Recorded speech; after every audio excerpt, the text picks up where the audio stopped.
save.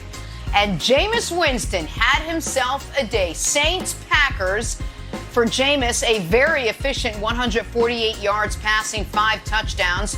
Post-LASIK Jameis, PLJ as my kids call him. No, they don't. We'll take that outing any day. We got Mike Vick here to break down all the action from yesterday. Broussard, you're so easy to please. Mike, how much did Jameis' performance surprise you?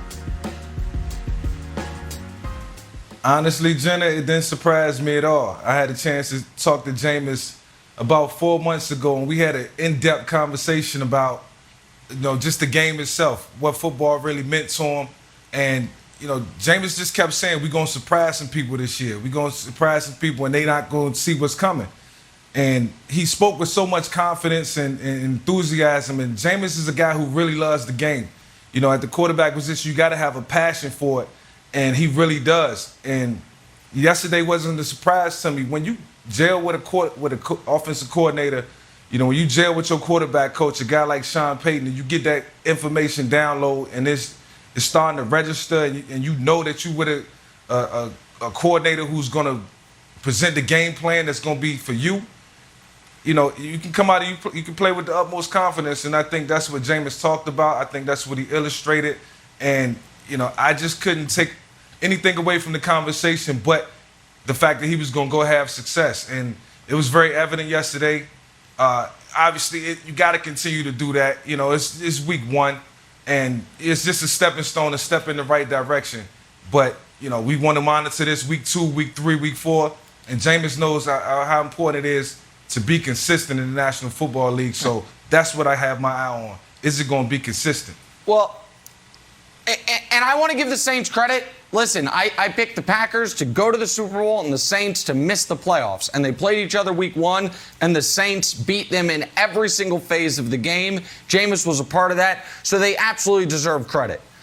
And I know, listen, Broussard, I know you were like, hey, Jameis, dark horse MVP.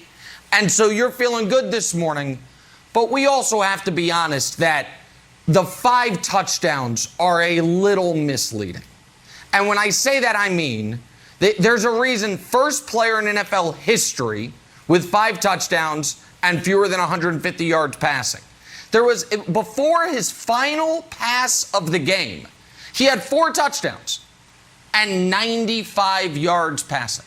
Okay? So the story of this game to me was the Saints defense annihilating the Packers. And Jameis had his touchdown passes, aside from the 55-yarder at the end, was 1 yard, it was 3 yards, it was 8 yards. So I think that the more important number than the 5 touchdowns is the 0 interceptions. He's great because obviously that's what got Jameis run out of Tampa. Was the 30 interception season, and prior to that, the 15, 16 interceptions to go along with 10 to 12 fumbles. He played a clean game, and if the Saints defense can play anywhere close to that level that it played yesterday throughout the rest of the season, then you just need Jameis to play a clean game.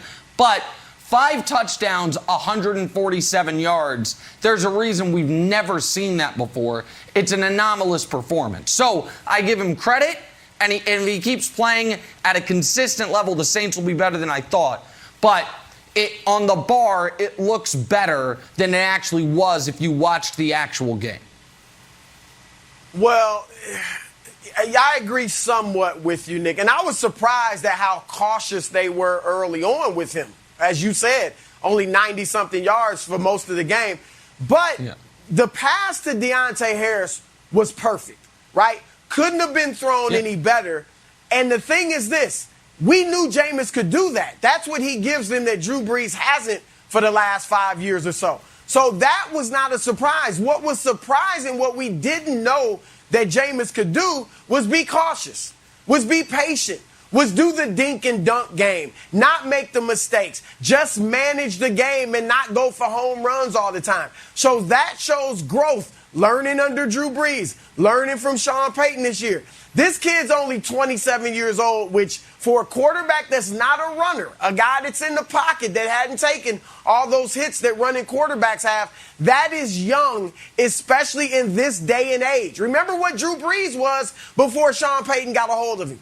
So I think this is a sign of things to come. Obviously, not predicting 5 touchdowns every weekend, But I like the fact that beyond the great throw to Harris, the fact that he was patient, he played within the game plan, he didn't make mistakes against what we think is a pretty good defense. And so, Mike, I really love the new stuff I saw from Jameis, which was the most underwhelming stuff. Well, and I want to ask Mike a question. And I don't always mean to use Mike's career as a proxy for others, but this is, I think, a good comp here.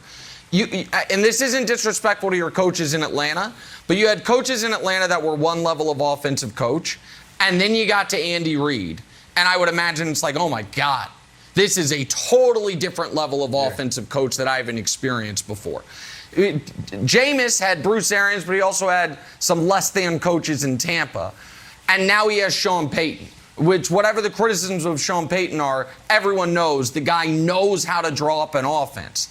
How much do you think that by itself changes the quarterback Jameis can be like it was for you in Philly? Oh, it's everything. And that's why I referenced earlier. When you get with a coach, you go through a game plan together. You look at the game plan. You understand it. You can make adjustments together. You know you're going to go into a game and you're going to have some confidence and you're going to make some plays. You know that it's a couple touchdowns that's potentially on that game plan, in that game plan. And when I got to Andy, it was just a totally different set of information that I learned about the West Coast system than I had when I was in Atlanta. But it was much appreciated. It was next level. It was very detailed. And that's what Sean Payton provides for Jameis Winston right now. That's what he did with Drew. And Chris referenced the fact that they were able to stretch the field now, and I think that was important. Sean Payton got a lot of deep shots, down the field shots within his playbook. And if they can just execute that on the high level, if Jameis can be consistent, if it's not there, dump it down. You know, that's what Andy allowed me to do. Go downfield, check it down when you need to, be cautious with the ball. He'll get them shots called way more often. All right, well, a tall task for Jameis coming up in week 2. He's got the Panthers, animated Panthers. Watch out, Jameis. Mike, stick around. We're headed to Kansas City. The Browns came about this close to knocking off the